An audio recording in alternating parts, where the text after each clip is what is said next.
Sois élevé. Merci Jésus. Prions. Père, nous te disons merci pour tes bienfaits. Merci pour cette soirée que tu nous permets de passer ensemble dans ta présence afin de partager des choses de ton royaume. Seigneur, je prie à ce que ce soir, que ce ne soit pas que théorique, mais que tu nous aides à comprendre l'aspect pratique du message que tu as à nous partager en cette soirée. Que gloire te soit rendue. Je prie, Seigneur, à ce que ce message se partage, puisse faire dans la vie de plusieurs ce qu'il était supposé faire, apporter des changements, apporter l'éclaircissement, la clarté. Nous voulons voir Jésus, ton nom être élevé. Nous voulons voir nos vies être transformées. Et nous prions dans le nom de Jésus, à ce que tu te manifestes puissamment à travers ce message et que toute la gloire te soit rendue.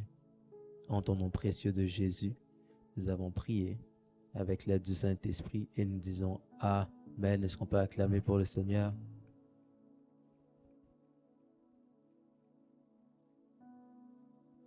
Alors, bienvenue à notre école des disciples. Nous sommes encore là pour en apprendre plus, pour capter la parole, la pensée de Jésus pour tous ses disciples, car nous savons que lorsque nous sommes disciples de Jésus, notre travail est d'aller reproduire ce que le Maître a fait.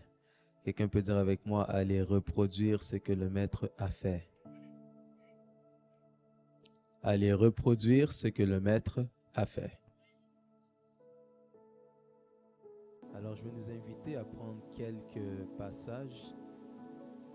Nous allons commencer dans 1 Corinthiens 2, le verset 4. 1 Corinthiens, le chapitre 2, le verset 4. 1 Corinthiens, le chapitre 2, le verset 4, dans la version parole vivante, je lis au nom de Jésus. La Bible dit: ma parole et mon enseignement n'avaient rien à voir avec les discours convaincants de la sagesse humaine, mais c'est la puissance de l'Esprit Saint qui apparaissait clairement dans ce que je disais. Je crois que dans d'autres versions, on dit que ma prédication, ma parole et ma prédication ne reposaient pas sur des discours persuasifs de la sagesse. Et ça dit quoi après? Mais sur une démonstration d'esprit et de puissance. Apocalypse 1, le verset 8. Apocalypse chapitre 1, le 8e verset. Je lis au nom de Jésus, toujours dans la parole, dans la version parole vivante. La Bible déclare: le Seigneur dit, je suis l'alpha et l'oméga, le premier et le dernier. Je suis celui qui est, qui était et qui vient. Je suis le Tout-Puissant. Quelqu'un peut le lire dans sa version?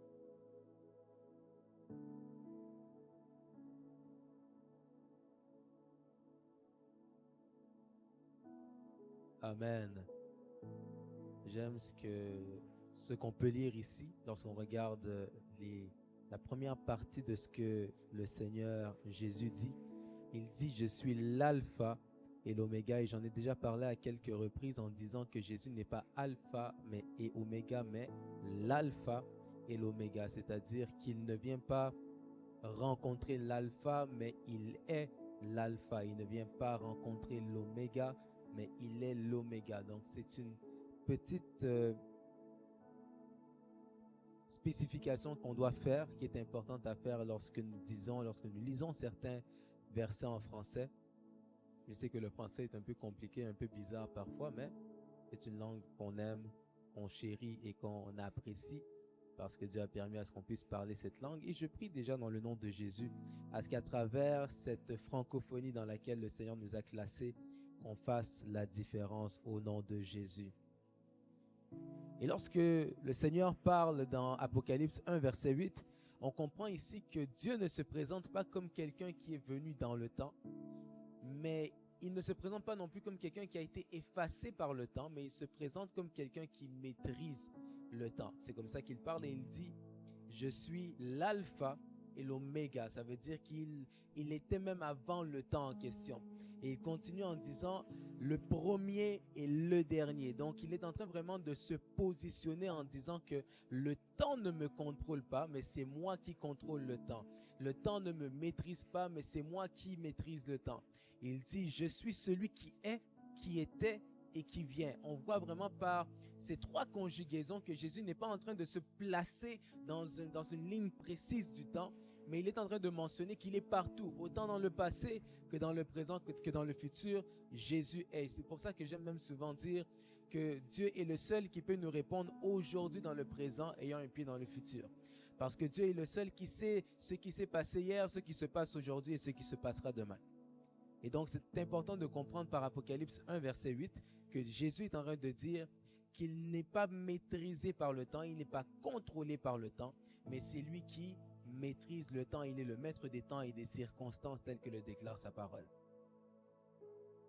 Par la suite, il va dire, je suis le Tout-Puissant. Donc, après s'être positionné dans le temps, Jésus va se positionner en termes de puissance. Et une chose qui est importante à comprendre, c'est que lorsqu'on parle d'être tout-puissant, c'est important pour nous, enfants de Dieu, disciples de Jésus, d'être conscients de cette nature de Dieu. Lorsque tu es conscient de la nature toute puissante de Dieu, tu es en mesure de commencer à opérer dans la puissance de Dieu. C'est comme ça que je vous avais parlé au départ et certainement on prendra le temps de revenir sur ça. Je vous avais parlé des trois classifications des dons. Donc on parle des dons de révélation, des dons de puissance. Qu'est-ce qui vient après les dons de révélation et de puissance? J'ai aidé. Lorsqu'on parle des dons de révélation, quelqu'un connaît les dons de révélation? Lesquels?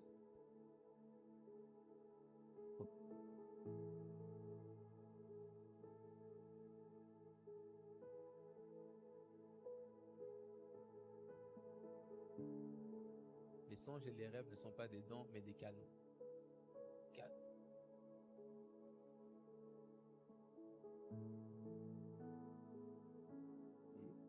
Discernement. Et c'est comme ça que la troisième catégorie, c'est les dons de langue. Donc, il y a les dons de révélation, les dons de puissance et les dons de langue. Et lorsqu'on comprend ces choses, on comprend donc que plus on est conscient de la toute-puissance de Dieu, plus on est en mesure de manifester ces parties de Dieu. Plus nous sommes conscients de la toute-puissance de Dieu, plus nous avons la possibilité, la capacité d'avoir accès à la manifestation de ces attributs en partie de Dieu. Et donc, Paul ici parle et dit que sa prédication, donc sa parole, son enseignement, n'avait rien à voir avec les discours qui sont convaincants de la sagesse humaine. Mais c'est la puissance de l'Esprit Saint qui apparaissait clairement dans tout ce qu'il disait. On comprend donc une chose, il y a une chose qui est importante à prendre en note, c'est que toutes les prédications doivent avoir trois buts. Le premier, c'est de nous montrer qui est Dieu. Le deuxième, c'est de nous montrer ce que Dieu fait. Et le troisième, c'est de nous montrer ce que nous sommes devenus en Christ. Le premier objectif de toute prédication, c'est de montrer qui est Dieu. La deuxième partie, c'est de nous dire, de nous montrer qu'est-ce que Dieu a fait. Et la troisième partie, c'est de nous montrer, de nous présenter qui nous sommes maintenant par l'œuvre de Christ. Et c'est ainsi que toutes prédications ne sont pas forcément des prédications qui viennent révéler ces trois parties, mais c'est important d'avoir dans toutes les prédications que nous donnons, s'assurer que les trois critères présentés ici sont importants, parce que lorsqu'on prêche, on ne prêche pas pour présenter quelqu'un d'autre que Jésus. Lorsqu'on prêche, on ne prêche pas pour manifester autre chose que ce que Dieu veut manifester à travers nous. Donc c'est important, lorsque nous apportons des messages, de nous assurer que ces messages ont pour objectif de nous montrer qui est Dieu, de nous montrer ce que Dieu a fait et de nous pousser jusqu'à comprendre maintenant qui nous sommes devenus en Christ. Alléluia. Quelqu'un peut lire pour nous Matthieu 16, versets 18 et 19. Matthieu chapitre 16, le verset 18 et 19.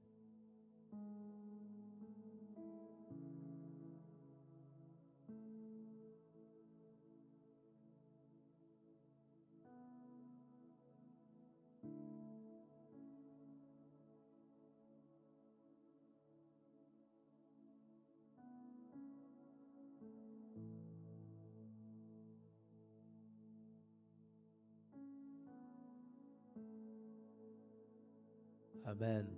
Dans ma version ici, on dit, à mon tour, je te déclare, tu es pierre, c'est-à-dire roc, et sur cette roche, j'édifierai mon église, devant laquelle ni le pouvoir de la mort, ni les puissances infernales ne résisteront.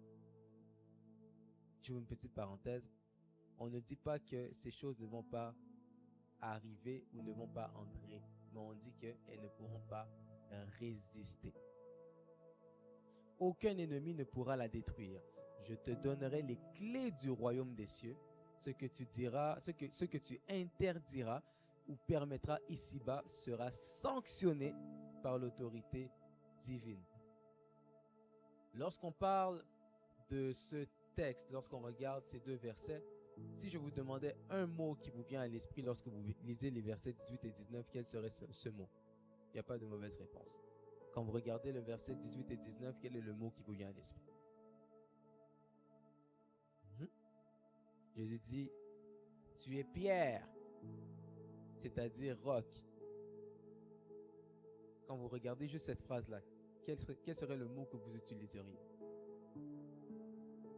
Église? Ok, quelqu'un d'autre?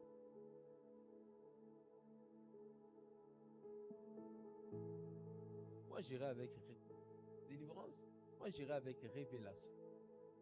Parce qu'en fait, ce que je veux dire ici à Pierre, Jésus est en train de dire, Pierre, voici maintenant la révélation de la personne que tu es.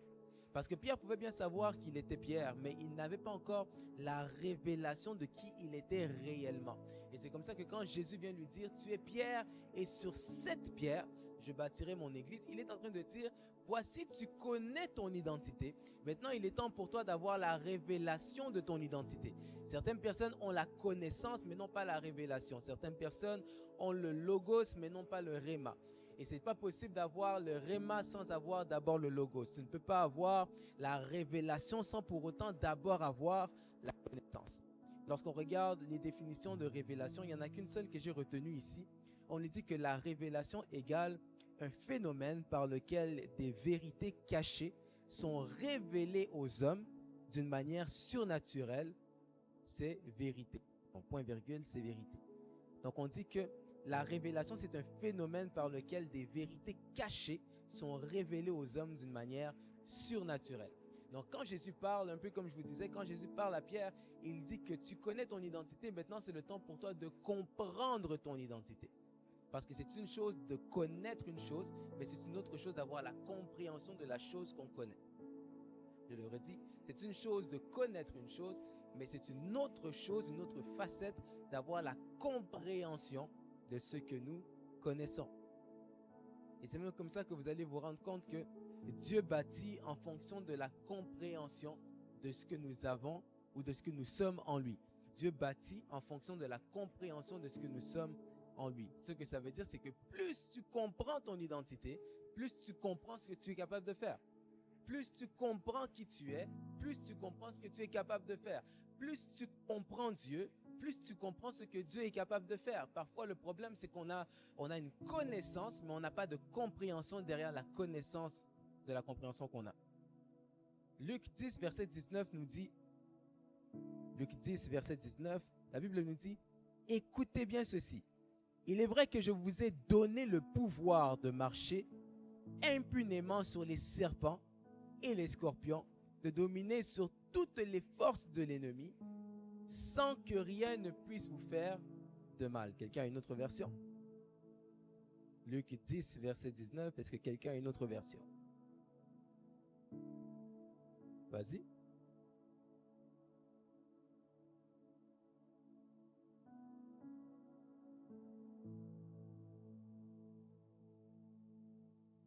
Amen. Je veux une petite parenthèse encore. Lorsqu'on parle des serpents et des scorpions, vous allez vous rendre compte que les serpents ont leur force par la bouche et les scorpions ont leur force par la queue. C'est comme si Jésus est en train de dire qu'il nous donne maintenant le pouvoir sur tout ce qui a une force frontale et sur tout ce qui a une force arrière.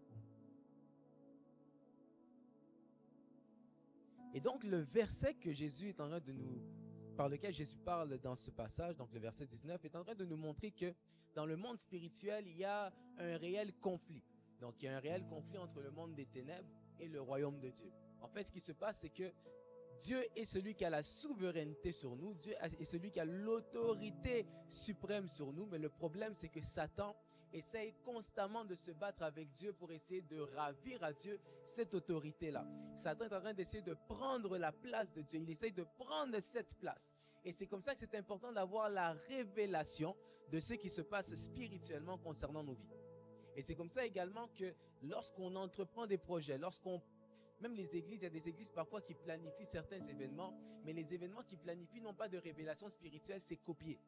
C'est-à-dire, ils voient qu'une église a fait quelque chose, ils se disent, on va faire la même chose, ou parce qu'on voit que c'est quelque chose qui est tendance, on va suivre la tendance, on va copier la chose en question, en se disant que comme eux le font, si ça fonctionne pour eux, ça fonctionnera pour nous. Or, on n'a pas tous les mêmes réalités, nous n'avons pas tous les mêmes problèmes. Un jour, j'étais en train je pense que on était dans un concert, et puis Dieu me parle sur le nom d'une église, et le Seigneur me rappelle quelque chose, c'est que chaque église a sa mission. Voilà pourquoi Dieu permet à ce qu'il puisse y avoir des églises un peu partout, parce que chaque église a sa mission. Quel est le but d'avoir autant d'églises avec chacune sa particularité? C'est que l'exemple le plus simple que le Seigneur m'avait donné, je pense peut-être en 2019 à cette époque, il me disait, il y a des personnes qui ne parlent qu'espagnol. Les personnes qui ne parlent qu'espagnol, qui croient en moi, qui veulent me suivre, ne peuvent pas aller dans des églises francophones parce qu'ils ne vont rien comprendre. Ainsi, il faut une église où ils seront attirés plus facilement, où ils auront la facilité à trouver leur inclusion plus facilement dans l'église.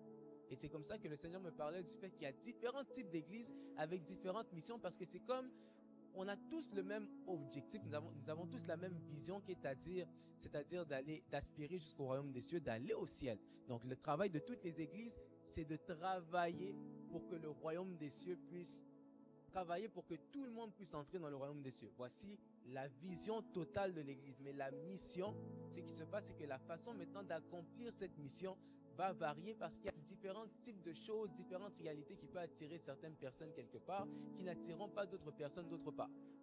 Et c'est comme ça que c'est important de comprendre sa particularité, parce que c'est la particularité que nous avons qui permet à Dieu de pouvoir nous utiliser de la façon dont il veut.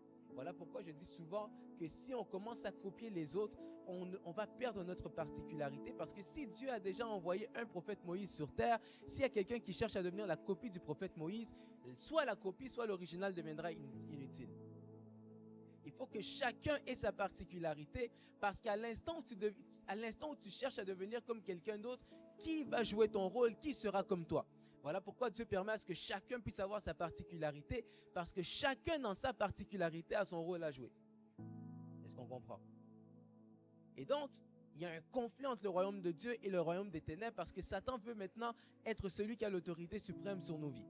C'est comme ça que c'est important d'avoir la révélation de ce qui se passe spirituellement concernant nos vies. Proverbe 24, versets 3 et 4. Je vais l'expliquer ici. Proverbe 24, versets 3 et 4. Quelqu'un peut lire dans sa version, je lirai dans la mienne. Proverbe 24, versets 3 et 4.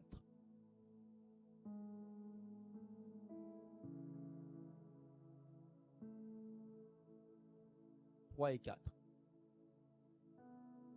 Amen.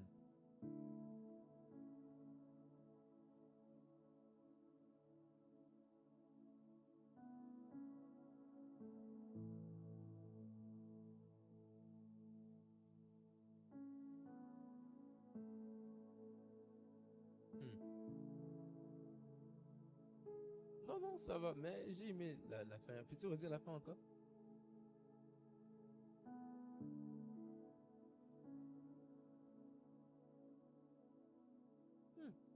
Wow. Amen. Versets 3 et 4 dans ma version disent ceci. Avec l'habileté, donc la sagesse, on peut construire une maison. Avec l'intelligence, on la rend solide. Donc, elle s'affermit. Avec l'expérience, entre parenthèses, la science, on remplit les chambres de biens précieux et agréables. Donc, on dit qu'avec l'habileté, avec la sagesse, on est capable de construire une maison. Je pense que les femmes, généralement, c'est comme si on a dédié ce verset, on vous a dédié ce verset. Je pense que c'est Proverbe 31, verset 29. Ça dit quoi encore? Ça dit que la femme sage bâtit sa maison. Donc la femme bête, la femme... Ok, mais le début dit quoi? Que la femme bête bâtit sa maison? On dit que la femme sage bâtit sa maison. Ça veut dire que ce qui nous permet de bâtir, ce qui nous permet de construire quelque chose, c'est l'habileté, c'est la sagesse. C'est la sagesse qui nous permet de construire. Mais on dit que ce qui permet à ce que la chose qui est construite puisse devenir solide, c'est l'intelligence. C'est-à-dire, c'est l'intelligence qui nous permet de solidifier l'édifice, la maison qu'on bâtit. Et on dit qu'avec l'expérience, avec la science, avec cette connaissance, on est capable maintenant de commencer à remplir la maison. Ah, j'aime tellement ce verset. On est en train de dire dans le fond que tous les problèmes dans la vie ne sont pas d'abord, comment je pourrais dire ça? Tous les problèmes dans la vie ne sont pas d'abord un problème de prière, mais un problème de sagesse. Ça veut dire que la sagesse dans un problème répond d'abord à la question du comment. Donc, à chaque fois qu'on a un problème, il faut comprendre que le premier problème n'est pas d'abord le manque de prière ou la prière, c'est le manque de sagesse. Et à partir de ce moment-là, ce qui se passe, c'est que la sagesse, lorsqu'elle prend place, elle nous permet de répondre à la question du comment. J'explique. Lorsqu'on regarde ce qu'on a lu par rapport à l'habileté, donc la sagesse, l'intelligence et l'expérience, on comprend une chose, c'est qu'il y a ce qu'on appelle les connaissances doctrinaux. Donc la connaissance doctrinale, c'est ce qui parle, par exemple, quand tu ouvres ta Bible et que tu lis des passages sur le Saint-Esprit, sur le péché, sur sur quoi d'autre encore? Donc, quand tu ouvres ta Bible et que tu lis la parole, tu lis des paroles sur le Saint-Esprit, sur le péché, c'est là qu'on parle des connaissances doctrinaux. Et donc, lorsqu'on parle des connaissances doctrinaux, ce que c'est en train de nous apprendre, c'est que ça devient seulement théorique. C'est des informations que tu lis, c'est théorique. Mais pour que l'information théorique puisse devenir une réalité, pour qu'elle devienne une vie, il faut d'abord commencer à croire pour qu'après avoir cru que ça devienne une pratique. Je vais le réexpliquer. Tu peux lire quelque chose, ça reste théorique au niveau de ta tête, mais il faut que tu arrives à croire en ce que tu lis pour que ce que tu as lu devienne une réalité. Et une fois que tu crois en ce que tu as lu et que ce que tu as lu devient une réalité, tu dois commencer à la pratiquer. Le fait de connaître Marc 16, 17 à 20, donc voici les miracles qui accompagneront ceux qui auront cru, en mon nom ils chasseront les démons, etc. Pour comprendre, ou du moins le fait de connaître ce verset, ne veut pas dire qu'on est capable de le manifester. Il faut d'abord que ça quitte le stade de récit pour que ça devienne maintenant une réalité. Et donc, tant que tu n'y crois pas, tu ne peux pas le voir.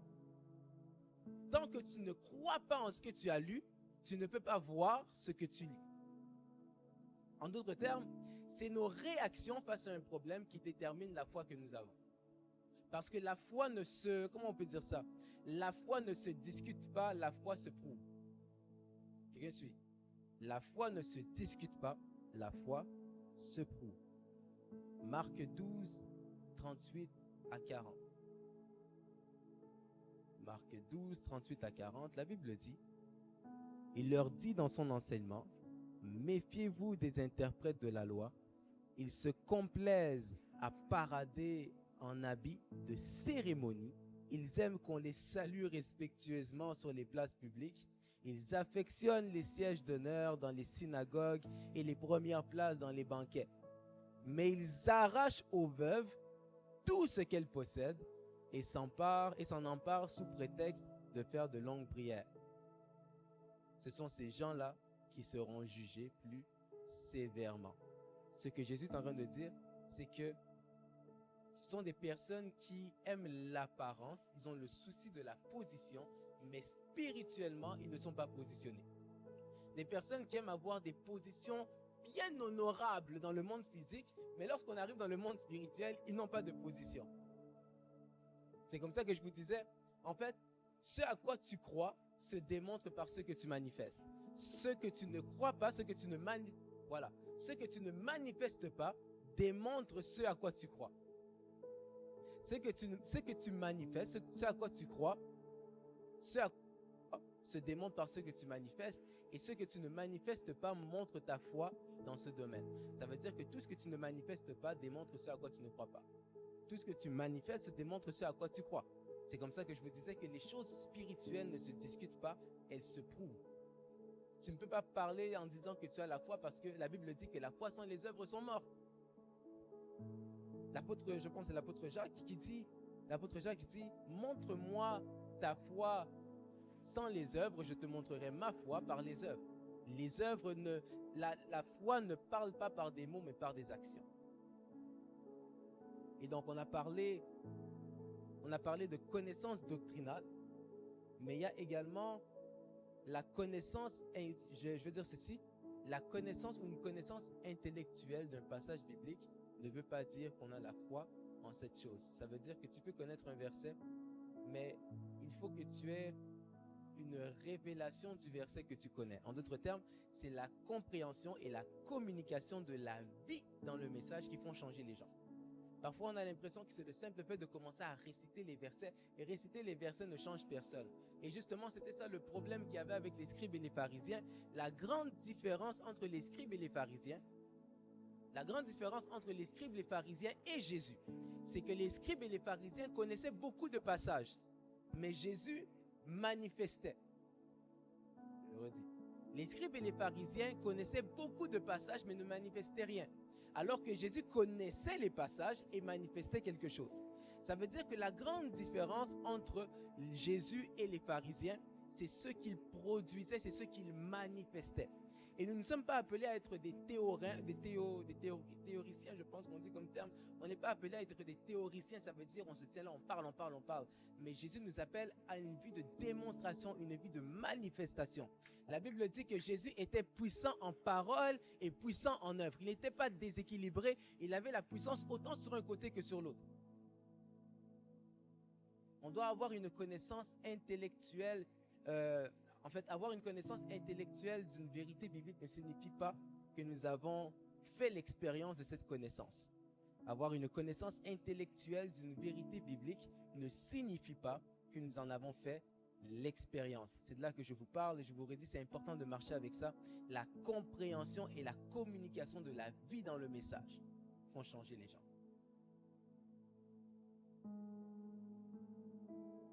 On doit avoir cette connaissance-là qui nous pousse non pas seulement à demeurer au niveau de je connais, mais de j'ai pu expérimenter, j'ai pu faire.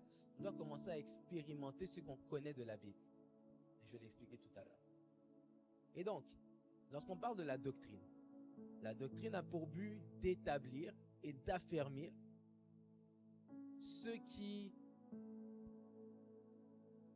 l'entendent, ceux qui la connaissent. Je le répète, la doctrine a pour but d'établir et d'affermir ceux qui l'entendent en leur permettant de s'enraciner dans la foi. La Bible dit que lorsque les fondements sont ébranlés, le juste, que ferait-il?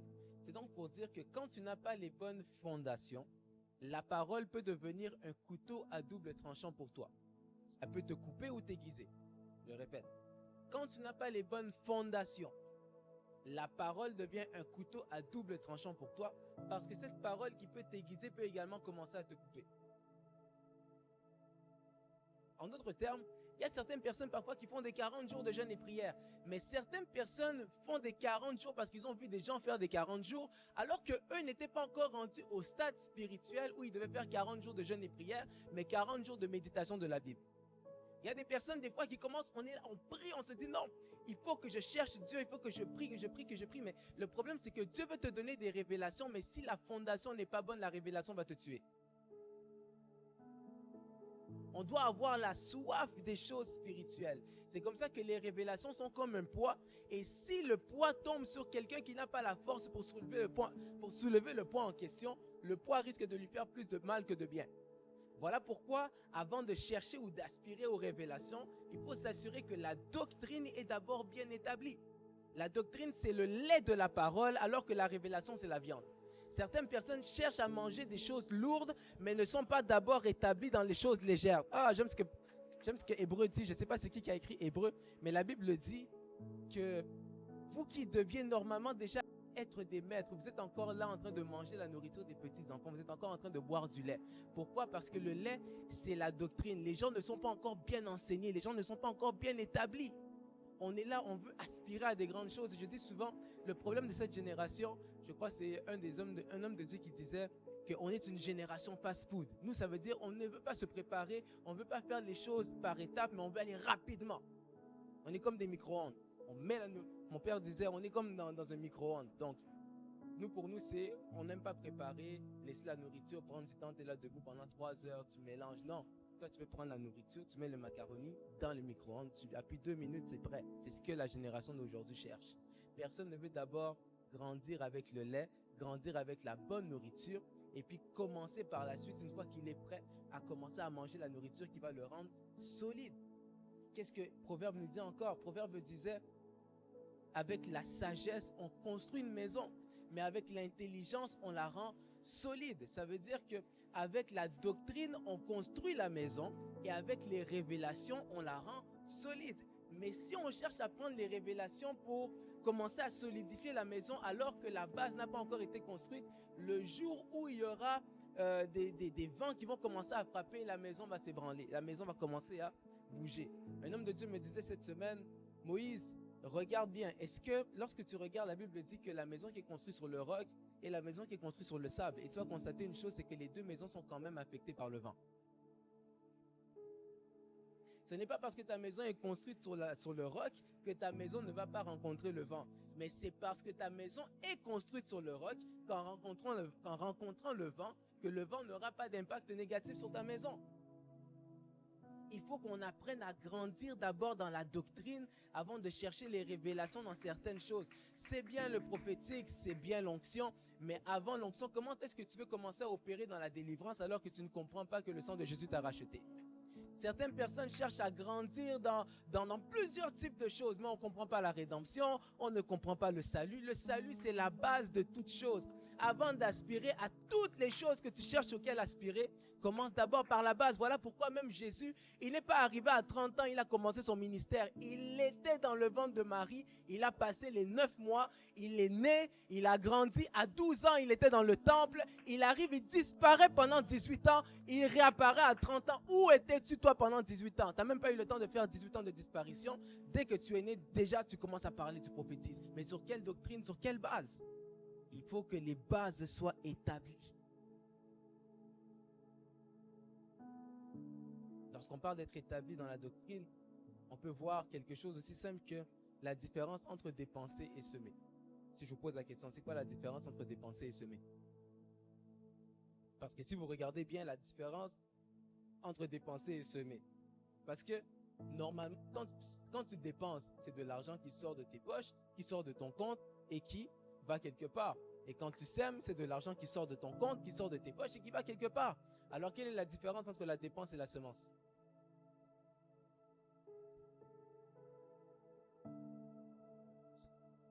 Non. Allez, c'est quoi la différence entre la dépense et la semence?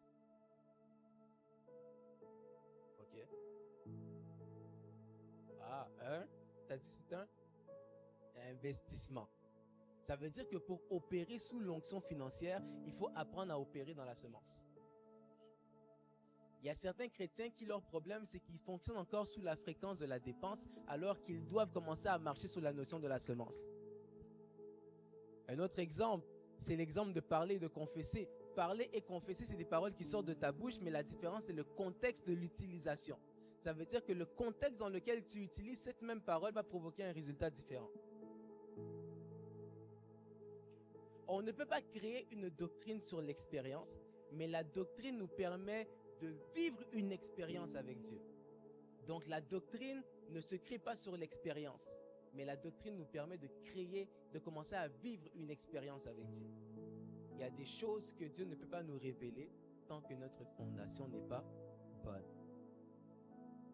Maintenant, Paul parle et il dit: ma prédication ne repose pas, ma parole, mon enseignement n'avait rien à voir avec des discours convaincants de la sagesse humaine. Ma prédication ne reposait pas sur un discours persuasif de la foi, persuasif de la sagesse, mais sur une démonstration de puissance. mais c'est la puissance de l'Esprit Saint qui apparaissait dans ce que je disais. On doit arrêter d'avoir des prédications qui sont seulement théoriques. On doit commencer à parler et agir. Parler et manifester. Si on dit vraiment que nous sommes disciples de Jésus, Jésus parlait et il démontrait. Donc, quel est le lien entre la révélation et la manifestation? Quel est le lien entre la révélation et la manifestation? Ce qu'on comprend, c'est que c'est facile de prêcher des choses qu'on ne peut pas démontrer. Vous voyez, certaines personnes arrivent et vont dire, Saint, les 24 vieillards sont autour du trône de Dieu et disent, Saint, Saint, Saint, et l'Éternel, ils prennent leur couronne, ils jettent leur couronne. C'est facile de parler de ça, c'est facile de le mentionner parce qu'on ne peut pas le prouver, on ne peut pas le démontrer. Lorsqu'on regarde une définition, ou du moins la manière maintenant de définir la révélation est la clé qui ouvre la porte de la manifestation. La révélation est la clé qui ouvre la porte de la manifestation. Ça veut dire que pour opérer dans certaines sphères spirituelles, il te faut une clé qui vient débloquer certaines choses. Pour opérer dans la délivrance, il faut la clé qui entre, qui te permet maintenant d'opérer dans la délivrance. Il faut cette clé-là qui va débloquer la connaissance ou débloquer ce qu'il faut pour débloquer la porte de la manifestation de la guérison. C'est comme ça que vous allez voir que lorsque Jésus voit la tempête qui commence à se lever contre la barque, il ne parle pas au vent. Il ne parle pas à l'eau, pardon, mais il va parler au vent. Parce qu'il faut avoir la révélation de ce qui crée la tempête en question. Oui, les eaux peuvent rentrer dans la barque, mais qu'est-ce qui crée les eaux en question? La révélation, lorsqu'elle descend dans ton esprit, elle vient déverrouiller la porte qui était verrouillée dans ta vie. Lorsque la révélation entre en toi, c'est comme cette clé-là qui vient déverrouiller la porte qui était verrouillée dans ta vie. Et donc, tout ce que nous manifestons est la conséquence de la révélation que nous avons. Tout ce que nous manifestons, tout ce que nous sommes capables de manifester est la conséquence de la dimension de révélation que nous avons. La révélation, c'est l'espace qu'on crée pour la manifestation de ce qu'on cherche. C'est comme ça que quand vous regardez Michée 7, verset 11, est-ce que quelqu'un peut lire pour nous Michée 7, verset 11 et quelqu'un d'autre va lire 1 Corinthiens 14, verset 3. Michée 7, verset 11 et quelqu'un d'autre va lire 1 Corinthiens, verset 3.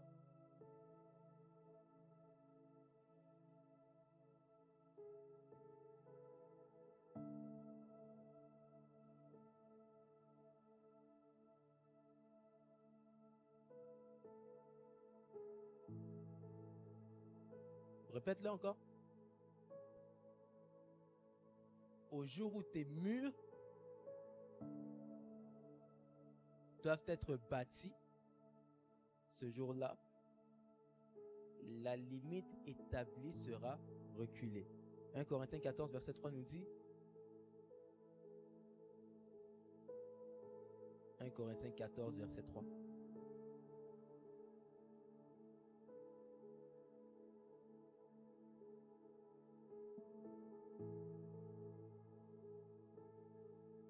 Mais celui qui prophétise parle aux hommes pour pause.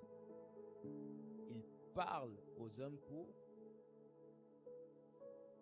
De l'autre côté, on dit que le jour où tes murs seront rebâtis, ce jour-là, tes limites seront reculées.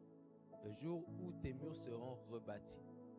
Et donc aussi ici, on dit que celui qui prophétise parle pour l'édification.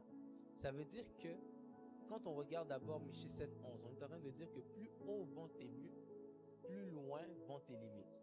Plus haut est ta connaissance, plus grande est ta connaissance, plus loin seront tes limites. Pourquoi? Parce que plus tu en connais, moins tu es limité. C'est comme ça qu'on voit aussi l'exemple de l'ombre. Plus ce qui crée l'obstacle à la lumière est un objet qui est rapproché, donc qui est grand, plus l'ombre sera grande aussi. Ça veut dire que plus ton mur est haut, plus ton bâtiment est haut, plus tu as réussi à monter ton bâtiment, plus tu as réussi à élever tes murs dans une certaine hauteur, plus les limitations sont reculer parce que plus tu connais, quand tu grandis, quand tu as une connaissance horizontale, tu finis par avoir ta limite verticale devient maintenant repoussée. Et lorsqu'on regarde 1 Corinthiens 14, verset 3, la Bible dit que lorsqu'on prophétise, on parle pour édifier. Ça veut dire qu'on est capable de construire par nos paroles. On est capable de construire, de repousser nos limites par nos paroles. Maintenant, celui qui prophétise n'est pas seulement celui qui dit ce qu'il voit, mais il peut aussi commencer à voir ce qu'il dit. Et quand tu commences à parler par la foi, tu commences à prophétiser, tu commences à dire ce que Dieu te dit, tu es en train de commencer à faire reculer les limites dans la vie de la personne qui entend la parole en question. Et lorsqu'on regarde maintenant le terme édifier qui est utilisé dans 1 Corinthiens 14, verset 3, c'est un terme qui en grec est nommé oikodomio, qui est le même terme que celui qui est utilisé dans Michée 7, verset 11 pour parler de rebâtir. Ça veut dire que celui qui bâtit, celui qui rebâtit est similaire à celui qui édifie. Ça veut dire que quand on parle de bâtir et qu'on parle de édifier, on parle du même terme oikodomio. Ça veut dire que lorsque tu commences à grandir dans ta connaissance, tu fais reculer tes murs. Quand tu es capable de parler sur les choses, tu es en train de faire reculer tes limites. C'est comme ça que je disais que la révélation, c'est l'espace que tu es en train de créer pour la manifestation de ce que tu cherches. Et c'est comme ça que vous allez comprendre maintenant le verset dans Ésaïe, je ne sais pas trop où il se trouve, je pense Ésaïe 54, qui dit élargis l'espace de ta tente. Parce que si tu veux recevoir un grand Dieu, il faut que l'espace qui est là soit assez grand pour que le grand Dieu que tu veux recevoir puisse entrer à l'intérieur. Voilà pourquoi Dieu se manifeste à la grandeur de la révélation que tu as de lui. Plus tu connais Dieu, plus Dieu sera capable de faire. Moins tu connais Dieu, moins Dieu fera. Voilà pourquoi Moïse était capable de voir des grandes choses à travers les 10 plaies d'Égypte parce qu'il avait rencontré le grand Dieu au buisson ardent. Certaines personnes cherchent à voir des grandes choses venant de Dieu, mais n'ont jamais eu la rencontre avec le grand Dieu qui veut voir se manifester. Et c'est comme ça même que j'ai réalisé une chose, c'est qu'un des plus grands mots dans le monde spirituel s'appelle constance. Ça veut dire que quand il y a quelque chose... Oui, vas-y. Oh, tu voulais poser une question? Tu voulais dire quelque chose? Ah, non, tu poses ta question, vas-y. Non, vas-y. On est là pour ça. C'est quoi ta question? C'est bon. Un des plus grands mots spirituels s'appelle constance. Ça veut dire que quand on désire une chose qui ne se manifeste pas, on ne la force pas, on doit commencer à la saisir dans l'esprit. Je disais mardi dernier, moi je peux le reprendre. La richesse ne commence pas à l'instant où tu vois l'argent dans ton compte, mais à l'instant où tu vois l'argent dans ton esprit. Tu dois d'abord croire que tu es milliardaire avant de voir les millions se manifester. Voilà pourquoi il y a certains, les milliardaires d'aujourd'hui ne sont pas nés, bon, certains sont peut-être nés milliardaires, mais ceux qui ont reçu les millions par la suite, ce ne sont pas ceux qui ont vu les millions arriver comme ça d'abord devant eux. Ils ont cru en ce qu'ils avaient, ils ont cru qu'ils avaient la capacité d'aller faire quelque chose avec le peu qu'ils avaient. Voilà pourquoi celui qui a créé Facebook, peut-être qu'il n'avait pas imaginé que Facebook aurait autant d'ampleur. Non, c'est faux. Il n'y a personne qui crée quelque chose, il n'y a personne qui crée quelque chose en se disant que la chose que je vais créer aura un petit impact. Tout celui qui commence quelque chose se dit qu'en le commençant, ça sera grand. Le problème, c'est que c'est les obstacles en cours de route qui font en sorte que tu commences à perdre la grande vision que tu avais auparavant. Voilà pourquoi un autre jour, je disais à l'église, certaines personnes ont commencé leurs études en se disant, je veux devenir médecin. Tu rencontres un cours, tu rencontres un examen où tu échoues, tu te dis que finalement, je veux devenir travailleur social. Rien contre les travailleurs sociaux, mais laisse ceux qui avaient le désir de devenir travailleurs sociaux être travailleurs sociaux. Toi qui avais la vision d'être médecin, deviens médecin. La doctrine fait asseoir la révélation. Pour que la révélation puisse s'asseoir, il faut qu'elle ait une chaise qui s'appelle la doctrine. Marc 16, verset 20. Quelqu'un peut lire Marc 16, verset 20. Marc 16, verset 20.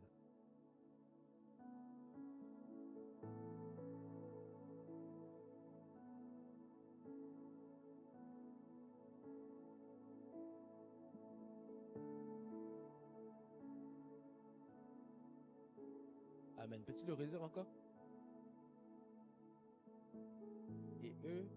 étant partis, prêchèrent partout. Quelqu'un peut dire prêchèrent partout. Continue.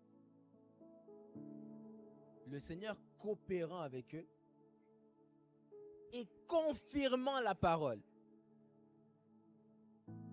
par les signes qui l'accompagnaient. Dans une autre version, je pense qu'on dit que le Seigneur confirmait la parole par des miracles. Oui.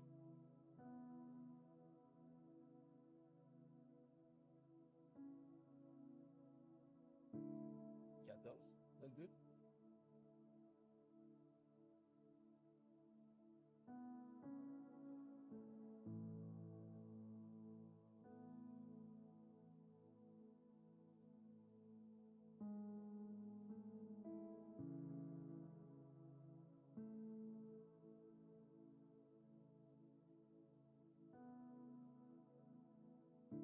La parole les accompagnait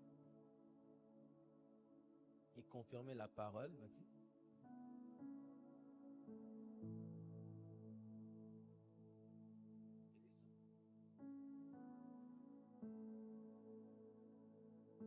Il y a une première différence, c'est que la parole, c'est Jésus. C'est la première différence. Mais la deuxième chose, c'est que toute parole n'est pas prédication. Il y a des paroles qui sont des paroles relâchées, ça peut être tu parles.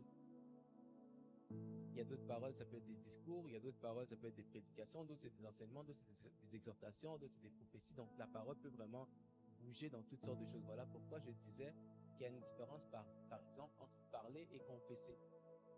Maintenant, c'est que lorsqu'on parle de sa parole, ne reposait pas sur des discours persuasifs de la foi. C'est comme si Paul est en train de dire que lorsque je parle, même si ce n'est pas une prédication, mais quand je parle, je ne parle pas en me disant que non, voici, je vais forcer la connaissance et la sagesse, je vais utiliser tout le vocabulaire que je connais, mais cette parole-là, même quand je te parle, on est à l'extérieur là-bas, je te parle, je ne te parle pas pour te convaincre, mais l'Esprit de Dieu qui me pousse à parler fait en sorte que ce que je dis crée quelque chose. C'est un peu ça la différence, la distinction entre la parole et la prédication. Et donc Jésus confirmait la parole par des miracles. Et en fait, une chose qu'il faut retenir avec Marc 16, verset 20, c'est que ça doit devenir je pense qu'il faut même que je le redise devant toute l'Église, ce passage doit devenir l'objectif de toutes nos prières. C'est-à-dire, on ne doit plus se tenir à l'église ici, on est là et puis on se dit que non, moi je vais seulement parler. Non, tu parles et puis ce que tu as dit est confirmé par des signes. Tu vas évangéliser à l'extérieur, tu croises quelqu'un, tu lui parles de Jésus, tu lui prêches le salut, tu lui parles du salut, tu lui présentes au royaume des cieux. Il ne te croit pas ou il doute. Boum, tu sors son nom de famille. Il faut qu'on arrive à cette dimension où la parole n'est plus seulement, c'est plus la parole qui sert, c'est plus la parole qui... On ne force plus pour convaincre. En fait, même dans le monde spirituel, on ne convainc pas par les paroles. C'est l'Esprit de Dieu qui vient convaincre. La Bible déclare que c'est le Saint-Esprit qui vient nous convaincre du péché, de la justice et du jugement. Le travail de convaincre, ce n'est pas notre travail, c'est le travail du Saint-Esprit. Et donc, l'ignorance du spirituel de Dieu te prédispose à être une victime du côté démoniaque. L'ignorance du spirituel de Dieu nous prédispose à être une victime du côté des démons. Le problème, c'est qu'aujourd'hui, les gens croient plus en ce que Satan est capable de faire qu'en ce que Dieu est capable de faire. Alors que Dieu est 4 fois plus puissant, alors que non, le Saint-Esprit m'a dit clairement, la puissance de Dieu ne se compare pas. Il n'y a personne qui peut comparer en disant que non, Dieu est plus puissant que Satan à X nombre de fois. C'est comme quand on dit que Dieu est 3 fois saint. Dieu n'est pas 3 fois saint, Dieu est saint. On dit que Dieu est 3 fois, on dit saint, saint, saint, pas parce qu'il est saint 3 fois, mais parce que les 3 entités qui composent la personne de Dieu sont saintes chacune d'entre elles. Maintenant, si on se dit que non, Dieu est saint, saint, saint, Dieu est saint 1 fois, 2 fois, 3 fois, c'est que le jour où moi je me sanctifie 4 fois, je serai plus saint que Dieu. Non, Dieu n'est pas saint 3 fois, Dieu est saint. Quelqu'un peut dire avec moi, Dieu est saint. La puissance de Dieu n'est pas comparable à la puissance de qui que ce soit. Aujourd'hui, la raison pour laquelle on a l'impression que Satan est plus puissant que Dieu, c'est parce que Satan a tellement mis dans la tête, même malheureusement, je ne sais pas pourquoi. Je vais ouvrir une petite parenthèse, un truc qui m'a dérangé cette semaine. Paix à son âme. Mais je suis là comme ça sur les réseaux sociaux hier, et puis je vois quelqu'un qui dit que non, il y a une médium qui dit qu'on a trouvé. J'ai regardé ça, j'ai dit, les prophètes sont où? Parce que, pour être sincère, je priais pour elle, mais je savais qu'elle était morte. Mais je priais pour elle, j'étais comme Seigneur, vraiment, là, épargne, épargne, épargne. Et quand j'ai vu cette histoire de médium, j'ai dit, mais attends. En plus, c'est précis, hein, dans une maison grise, devant, il y a une voiture rouge. J'ai dit, hé, maintenant, si même on a. Et je me suis posé d'abord la question, est-ce que même les policiers ont le droit d'utiliser un mandat pour aller dans la maison là-bas en question? Je me suis dit, non, impossible. Mais maintenant, imaginez que la fille est vraiment là-bas. Mais c'est une honte pour le nom de Dieu. Parce qu'une médium aura su prononcer en avance, Saint-Esprit aide-moi, une médium aurait su prononcer en avance quelque chose qui tourmente la vie de quelqu'un qui est quelque part. En d'autres termes, moi je veux qu'on sorte, et je prie vraiment que Cléna, on ne soit pas dans ces choses. Je veux qu'on sorte de cette dimension-là, parce que tu es capable de nommer la taille de chaussure de quelqu'un, mais si quelqu'un a un problème, tu n'es pas capable d'identifier le problème en question. Il faut qu'on sorte de cette dimension de non, je vois demain tu vas te marier, demain tu vas acheter une voiture. Non! Tu regardes la personne, tu dis, ça fait 14 ans que tu te bats avec tel péché. Dieu me dit, aujourd'hui, va à tel endroit, tu mets tes genoux par terre, tu pries 2 minutes plus tard, c'est parti. Il faut qu'on arrive à cette dimension où on est capable de parler sur des choses qui sont réelles, sur des choses qui visent réellement, sur des choses que Satan utilise pour bloquer la vie spirituelle, pour bloquer la destinée qui est d'aller vivre dans le royaume des cieux. Il faut qu'on revienne à cette dimension-là des prophètes. Je n'ai pas vu quelque part où Élie a sorti la taille de chaussure de quelqu'un. Je n'ai pas vu quelque part où Joël a sorti je sais pas, la couleur des sous-vêtements d'une autre personne. Mais il faut qu'on revienne à cette dimension-là. Élie était capable de dire, sinon à ma parole.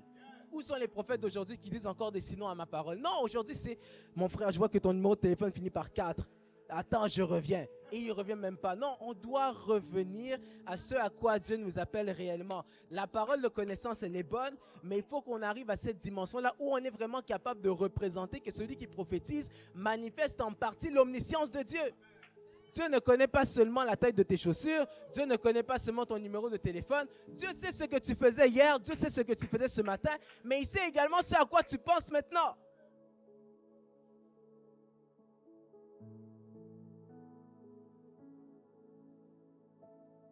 Personne ne peut manifester le surnaturel avec la logique. Aujourd'hui, on croit trop, on se dit que non, si c'était Dieu, Dieu aurait fait ça comme ça, comme ça, comme ça, comme ça. C'est que nous tous ce jour-là, quand Moïse a pris sa verge, il a juste levé comme ça, la mer s'est fendue, on allait dire sorcier. Mais le même qui dit sorcier, c'est le même qui passe et qui marche. C'est comme ça que les chrétiens sont rendus aujourd'hui. Tu es là comme ça, le même que tu traites de sorcier, si aujourd'hui il dit quelque chose sur toi, il t'annonce quelque chose, tu vas te promettre, amen.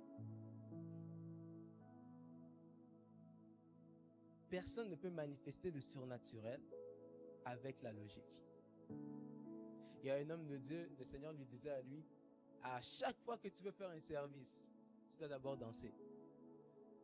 Maintenant, imaginez, il arrive ici à l'église, disons que c'est moi, à chaque fois qu'on veut faire un service de puissance, vous voyez seulement que le prophète commence d'abord à danser, il danse, il danse, il danse, il danse, après ça, PA! Fire! Vous allez dire, après il y a des gens qui vont dire que non, votre prophète là-bas, il est louche. Non, il faut comprendre que c'est avec des choses comme ça, c'est avec des manifestations comme ça ou avec des réalités comme ça qu'on comprend que la prédication de la foi est une réelle folie pour ceux qui périssent. On ne peut pas commencer à se dire que non, je crois en la prédication de la croix et puis on se dit que tout est aligné comme ça, tout est simple. Non, Dieu n'est pas simple. Dieu, les choses qu'il fait ne sont pas normaux. Et c'est ça même qu'on appelle les miracles. Les miracles, ce sont les signes et les prodiges. Les miracles, les prodiges, ce sont des choses qui, lorsque tu regardes ça, tu te dis que c'est bizarre ton truc ne fait pas de sens, c'est illogique. Justement, c'est là que les miracles interviennent parce que les miracles interviennent là où la science n'est plus capable de faire quelque chose. Et c'est là que, par exemple, où ils arrivaient devant la mer Rouge, ils voient la mer, ils se disent que l'intelligence même ne va rien faire parce que si on se dit tous on va nager, les Égyptiens aussi savent nager. Il faut qu'on arrive à cette dimension où on est capable de se dire que non, je crois. C'est pour ça que je vous ai dit, on doit élargir l'espace de nos tentes. Quand on élargit l'espace de nos tentes, on arrête de limiter Dieu en se disant que Dieu ne peut pas faire ça. Moi, je pense que je nous encourage même à faire une chose. Moi, je me suis donné ce défi-là. la nuit avant de dormir, je commençais à lire l'Ancien Testament et le matin en me réveillant le Nouveau. Pourquoi? Parce que au fur et à mesure que tu lis l'Ancien Testament, les manifestations de Dieu dans l'Ancien Testament sont très, très, très bizarres. Trop. Des sauterelles qui tombent, je sais pas, des poux qui sortent comme ça. On arrive, le feu tombe de la montagne. Imagine maintenant, tu te dis, ok, avant de dormir, tu vas lire l'histoire de Élie avec les prophètes de Baal. Je ne sais pas si les gens réalisent vraiment ce qui s'est passé ce jour-là. Élie prend tous les prophètes de Baal, les prophètes d'Astarté. Une fois que le feu descend, ils ont voulu fuir. Il a dit non, non, non, non, non, rattrapez-les. Élisée descend, les enfants disent chauffe, chauffe, chauffe. Dieu n'a pas eu compassion. L'ours est venu, il a dévoré les 42 enfants. Des fois, on se dit non, Dieu est trop compassion. Oui, Dieu est un Dieu de compassion, mais Dieu est aussi juste. Si aujourd'hui il décide qu'il te tape, il te tape. S'il décide qu'il te cogne, il te cogne. Il faut qu'on arrête de blaguer avec Dieu. On pense que Dieu est rendu trop tout doux, gentil, gentil. Non! Dieu est amour, mais dans son amour, il y a sa justice. C'est pour ça, si on veut commencer à mettre tout le monde à l'aise, il faut qu'on sorte du monde spirituel. Parce que le monde spirituel ne nous permettra jamais de créer l'unanimité quelque part. Au contraire, on va trouver que les gens sont devenus bizarres. Plus tu manifestes le surnaturel, plus il y a des chances qu'on te traite de sorcier. Mais il faut même comprendre que ceux qui te traitent de sorcier, c'est parce qu'en réalité, ils sont simplement en train de reconnaître que ce que toi tu fais, ils ne peuvent pas le faire. Mais alors que Dieu peut tout. Bon. Des fois, il faut vraiment juste aller relire ce que Jésus a fait. Si on dit vraiment que non, Jésus c'est mon modèle, je suis disciple de Jésus, je suis Jésus, il faut vraiment alors le suivre à 100%. Jésus était gentil, mais un jour il entre dans le temple comme ça, il voit que les gens ne comprennent pas la vision des choses, il fait quoi? Il renverse le temple. Jésus était gentil, mais malgré sa gentillesse, malgré sa sainteté, un jour il y a un aveugle qui est là, Jésus crache par terre, oui, il prend sa salive, avec sa salive, il fait de la boue, il met ça sur les yeux. Si quelqu'un vient seulement, il veut juste mettre sa main sur tes yeux, des fois tu recules, tu dis non, pas moi. Maintenant imagine, il a craché en plus, là, on peut dire, ah non, mais. Il y a un pasteur, Michael Todd, il a fait ça. Il a craché. Tout le monde a voulu lui faire un procès. Mais il a fait ce que Jésus a fait. Mais tout le monde a voulu lui faire un procès. Mais après ça, alors, supprimez ce verset-là de vos bouches. Dites plus que non, Jésus guérit les malades par tel. Non. Parce que si quelqu'un le fait aujourd'hui, tu vas dire quoi? Sorcier.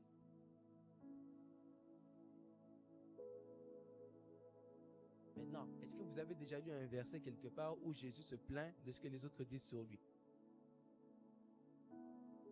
Est-ce que vous avez déjà lu un verset où vous voyez Jésus qui demande qu'est-ce que les autres pensent de moi? Oui, une fois. Dans les 3 ans de ministère de Jésus, c'est sorti une fois. Qu'est-ce que ça doit nous apprendre? Qu'au final, à la fin de la journée, si on est vraiment en train de reproduire ce que Jésus a fait, pose une fois la question, qu'est-ce que tu penses de moi après ça, là, dans tes 3 ans? Peut-être fais le renouvellement à chaque 3 ans. Tu peux faire ça si tu veux. Mais au moins une fois par 3 ans seulement, pas 2. Pose-toi la question, qu'est-ce que les gens pensent? Mais en vérité, c'est juste pour nous montrer que ce qui compte, ce n'est pas ce que les gens pensent, c'est ce que Dieu pense. Quelqu'un comprend un peu? Celui qui fonctionne dans le miraculeux le fait grâce à la révélation. Éphésiens 1, verset 17, il dit, je prie que Dieu illumine les yeux de vos cœurs. Il faut que la lumière revienne dans nos cœurs, dans nos esprits, qu'on puisse comprendre ce que Dieu est en train de nous montrer.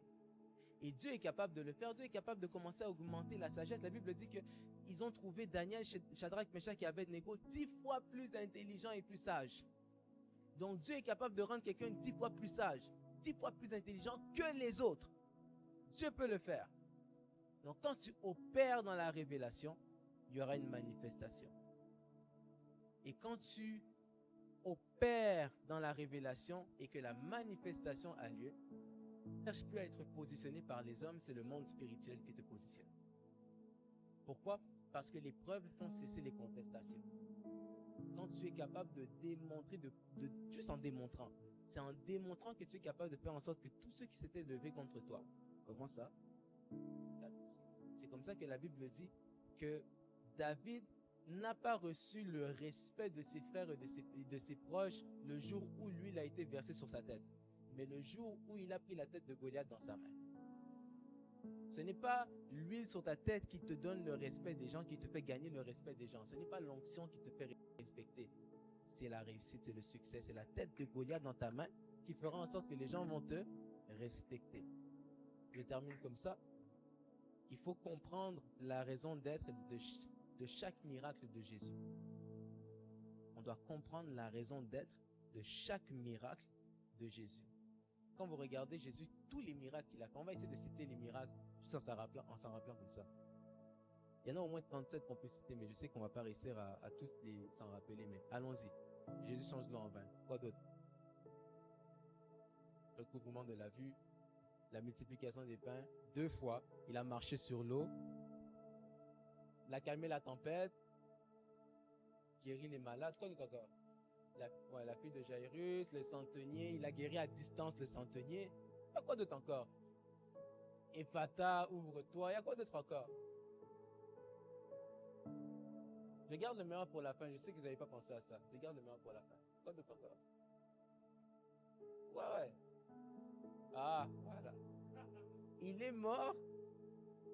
Et en vrai, il est mort lui-même. Et il s'est ressuscité lui-même. Et il a ressuscité Lazare aussi. Bon, la résurrection. Quoi d'autre encore?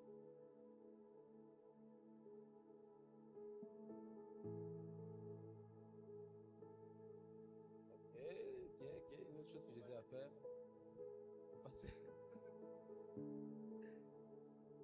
C'est un des seuls, c'est très vrai. Quoi d'autre encore? Quel autre miracle que Jésus a fait? Hein?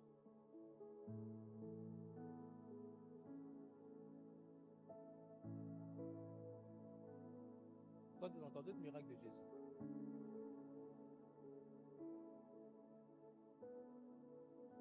Il y en a beaucoup, hein, mais juste vite fait comme ça. Ah, le paralytique, malade depuis 38 ans. L'autre paralytique, celui qu'on a fait descendre par le toit. La femme à la perte de sang pendant 12 ans. La fille qui était déclarée morte, la fille de Jairus, oui, vous l'avez mentionné. Quoi d'autre encore? Il y a 4 évangiles. On est capable de trouver dans les 4 évangiles. Le sang qui sort après ouais. Il y a aussi le fait qu'il disparaissait de nulle part lorsque les gens cherchaient à le tuer. Et quoi d'autre encore? Les démoniaques. Ouais, le pays de Gadara, quand il a chassé les démoniaques. Quoi d'autre encore? Il a marché sur l'eau. Il a fait marcher Pierre sur l'eau. L'argent dans le poisson que Pierre est allé pêcher. Vous voyez, il y a toutes sortes de miracles. Maintenant, la question qu'il faut se poser, c'est derrière chaque miracle que Jésus faisait, quel était le message qu'il était en train de nous passer? Et une des choses que j'ai réalisées, c'est que quand vous prenez par exemple l'histoire de, je crois que c'est dans Jean 5, 1 à 11, l'histoire de la piscine de Bethesda, vous allez vous rendre compte d'une chose, c'est que Jésus a guéri ce malade qui était malade depuis 38 ans. Et derrière cette guérison-là, il y a une chose qui nous enseigne. C'est que Dieu est un Dieu de principe, mais Jésus est un principe lui-même. Dieu est un Dieu de principe, mais Jésus lui-même est un principe. Ça veut dire que le principe ou les principes, c'est une bénédiction parce que Dieu est un Dieu de principe, mais Jésus lui-même est un propre principe. C'est-à-dire que là où il y avait des différents chemins à respecter, des procédures à respecter, quand tu passes par Jésus, tu viens éviter tous les embouteillages que tu pouvais rencontrer dans ta vie. Et donc, c'est pour ça que je vous disais, méditer les miracles que Jésus a fait. On doit méditer les miracles que Dieu a fait même dans l'Ancien Testament, parce que quand on fait ça, on est en train de conditionner notre intellect et notre esprit en l'exposant à la parole. Et quand on est capable de commencer à exposer à la parole, quand on est capable de commencer à conditionner notre intellect et notre esprit parce qu'il est exposé à la parole, ça fait en sorte que ce qui semblait anormal devient normal parce qu'on comprend le Dieu de l'anormalie. La dernière chose, c'est que l'onction est attirée par la foi qui le désire. L'onction est attirée par la foi qui le désire. Quelqu'un peut lire Luc 17, 11 à 14, s'il vous plaît. Et là, je termine pour moi. Luc 17, 11 à 14.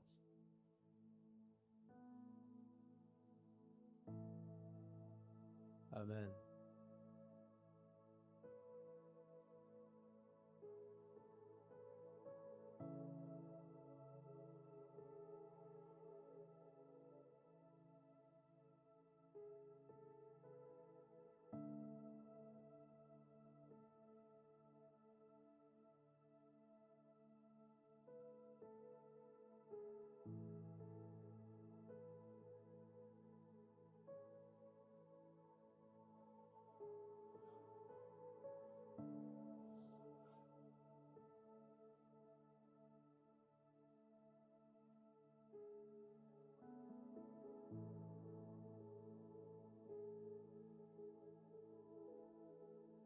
Amen.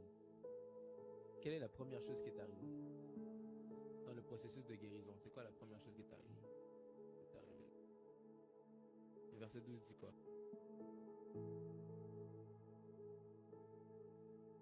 La première chose qui est arrivée, c'est qu'ils le rencontrèrent et ils s'arrêtèrent de loin.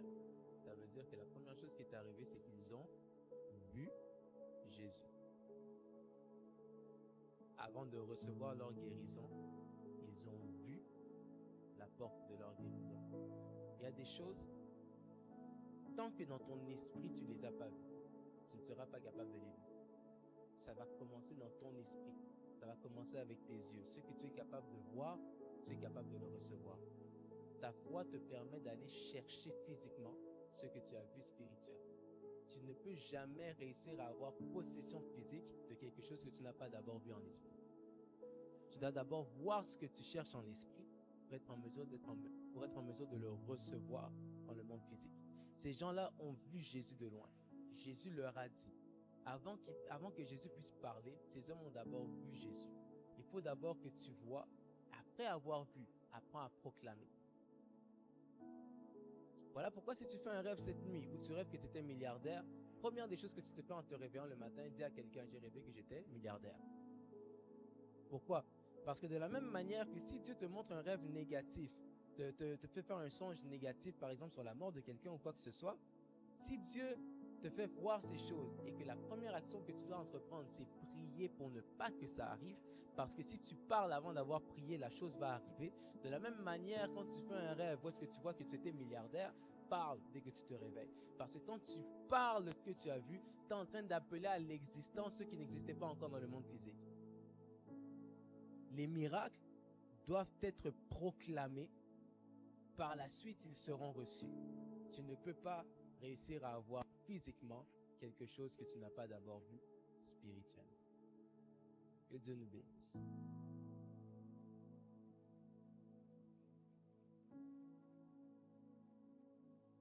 Alors on va prier. Seigneur, nous te disons merci pour cette soirée. Nous te disons merci pour ce que tu nous as enseigné ce soir. Je prie dans le nom de Jésus à ce qu'à partir de maintenant, que nos messages, que nos paroles ne reposent pas sur des discours persuasifs de la foi, de la sagesse, mais sur une démonstration de puissance et d'esprit.